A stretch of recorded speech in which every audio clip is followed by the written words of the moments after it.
খবর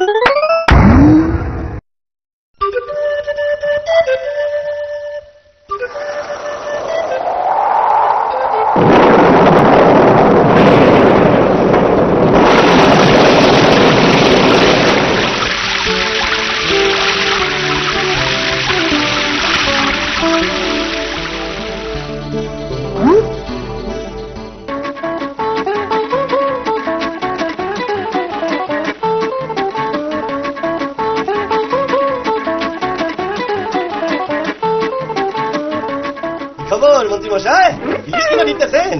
ভালো ভালো। তার দাম কত দিলেন? পয়সায় 10টা। ওহো, একদম টাকা দিছে।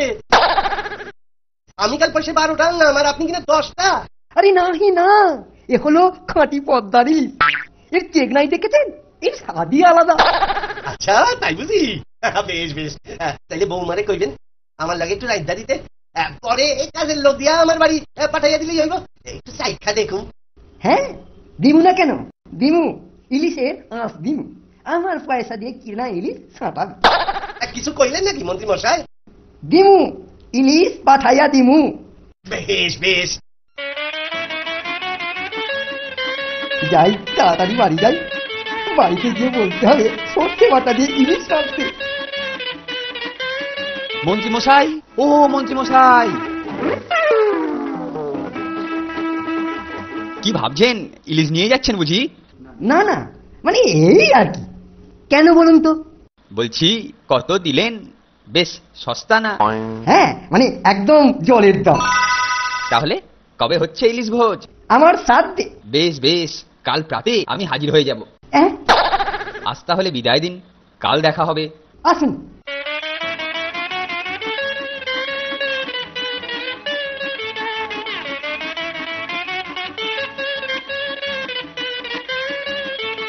আরে মন্ত্রী মশাই যে, কি বড় ইলিশ কিনেছেন দেখছি।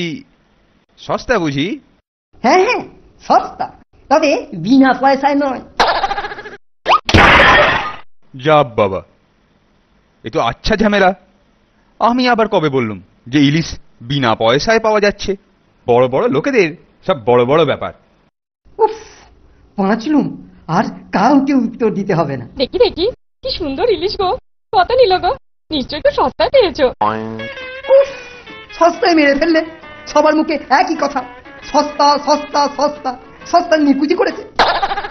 মহারাজ, আজ জালে যে ইলিশগুলো ধরা পড়েছে, অত বড় ইলিশ জীবনে দেখিনি।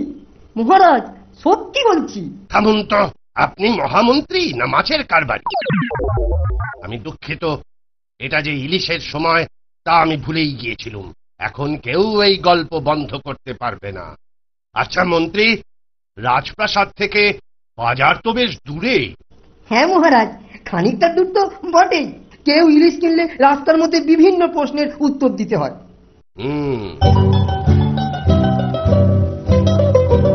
আচ্ছা গোপাল,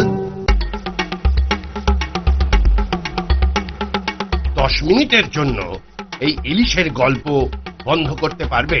মহারাজ, এটা কোনো কঠিন কাজ নয়। বেশ, দেখো গোপাল, তুমি যদি বাজার থেকে একটা বেশ বড় ইলিশ মাছ প্রকাশ্য রাজপথ দিয়ে কিনে আনতে পারো, আর কেউ যদি ওই মাছ সম্বন্ধে কোনো প্রশ্ন না করে, তাহলে তুমি 100 টাকা পুরস্কার পাবে। কি তুমি রাজি? আমি রাজি মহারাজ। গোপাল, আজ তুমি মহারাজের কাছে ঠকবে, আর 100 টাকার পুরস্কারও যাবে। আমাকে মাছের দাম দিন। আমি তোমার অপেক্ষায় রইলুম। আমি এই গেলুম আর এই এলুম।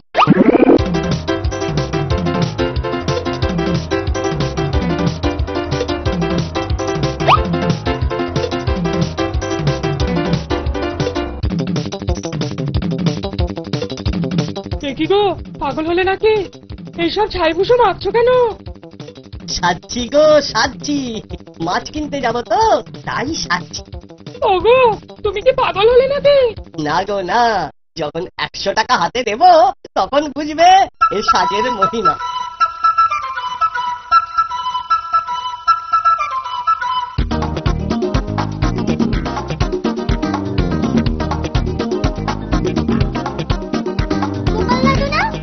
গোপাল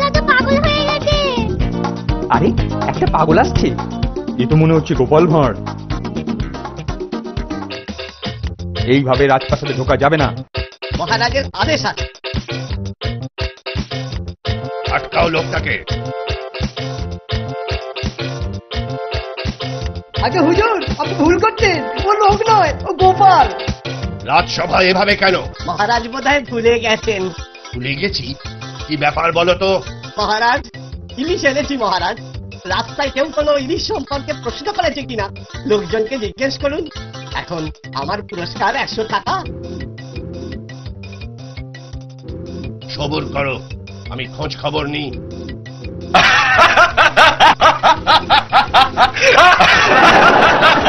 গোপাল, সত্যি তোমার কোনো তুলনা নেই। সারা রাস্তা লোকে তো তোমার এই দিগম্বর দৃশ্য দেখে চোখ চাপা দিয়েছে। প্রশ্ন করবার সুযোগ কোথায়? আচ্ছা গোপাল, তুমি পারলে এই অবস্থায় আসতে? বলুন সভাসদেরা, টাকা আগে না লজ্জা আগে? এই নাও তোমার পুরস্কার, 100 টাকা আর মাছটা। একটু বাকি আছে, মাছ কেনার বাকি পয়সা ফেরত দিই, হিসেবের করি তো।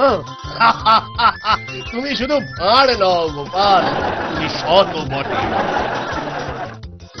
মহারাজের জয় হোক।